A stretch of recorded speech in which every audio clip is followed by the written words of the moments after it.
Beats of spiritual stories की सभी videos को देखने के लिए सब्सक्राइब करें और बेल आइकन पर प्रेस करें।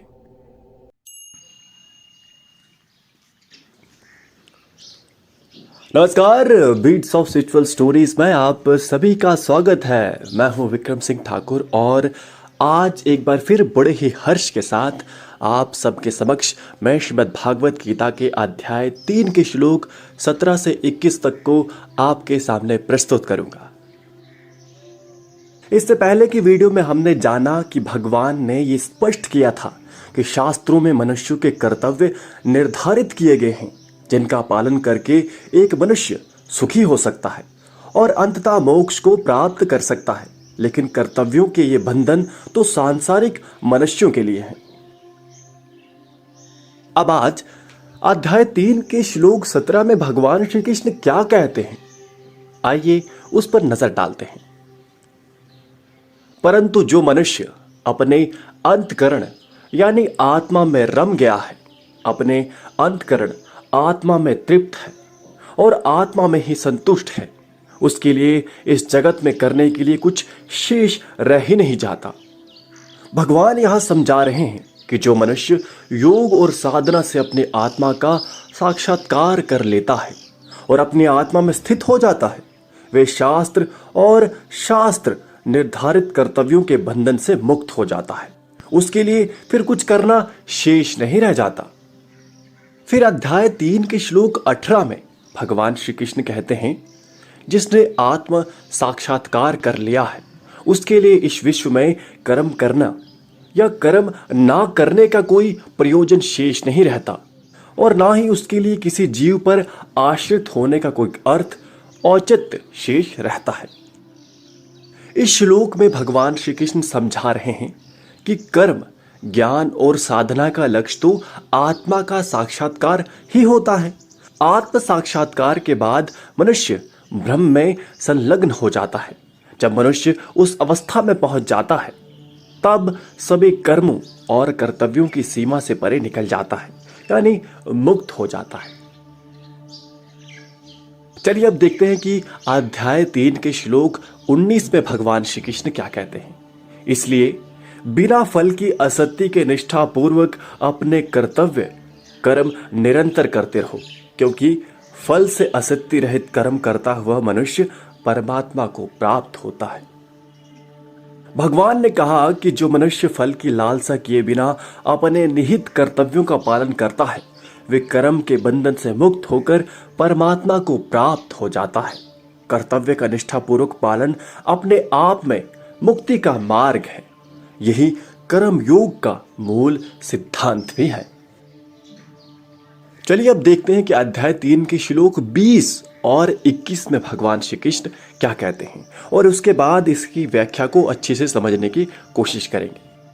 श्लोक 21 में भगवान श्री कृष्ण कहते हैं, कर्म योग के द्वारा निष्ठापूर्वक कर्तव्यों का पालन करके ही जनक आदि ज्ञानियों ने सिद्धि प्राप्त की। अगर और कुछ नहीं तो कम से कम लोकहित में लोगों के सामने उत्तम उदाहरण प्रस्तुत करने के लिए ही तुम्हें अपने क्षत्रिय कर्तव्य का पालन करना चाहिए। ये बात भगवान श्री कृष्ण अर्जुन से कह रहे हैं कि तुम्हें अपने कर्तव्य का पालन करना ही होगा। श्रेष्ठ पुरुष समाज के नेता या अग्रणी जैसा आचरण करते हैं, समाज के सामान्य मनुष्य भी वैसा ही आचरण करते हैं। वे श्रेष्ठ पुरुष अपने व्यवहार का जो उदाहरण प्रस्तुत करते हैं, समाज उसका अनुसरण करता है। देखिए, पिछले श्लोक में भगवान श्री कृष्ण ने कर्म योग अर्थात निष्ठापूर्वक कर्तव्य पालन करने की महानता का वर्णन किया। इन 2 श्लोकों में भगवान ने कुछ दूसरे तथ्य भी प्रस्तुत किए और अर्जुन को यह समझाया कि कर्तव्य का पालन हर हिसाब से उत्तम मार्ग है।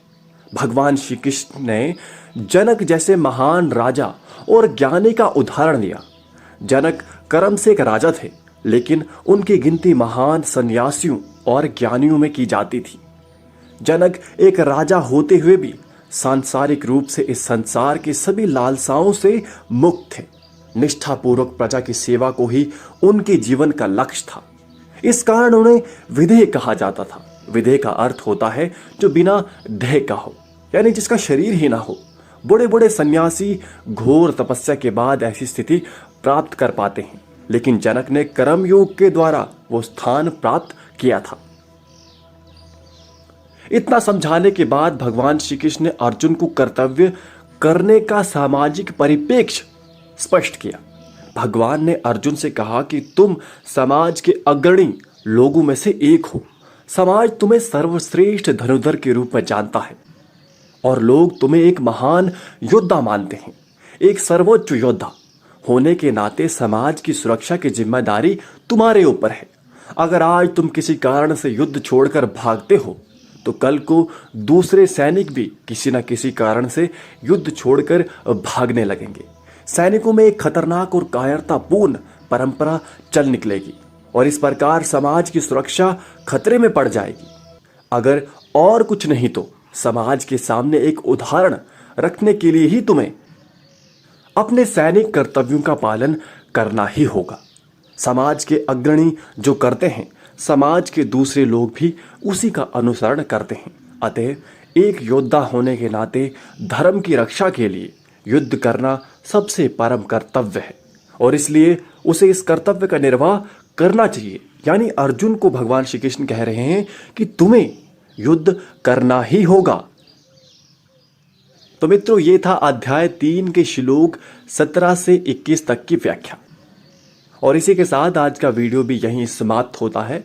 श्लोक 21 से आगे के श्लोकों को सुनने के लिए हमारे चैनल को अभी सब्सक्राइब करें, बेल आइकन पर प्रेस करें, जिससे आपको हमारे चैनल की सारी नोटिफिकेशन सबसे पहले मिल सके। धन्यवाद।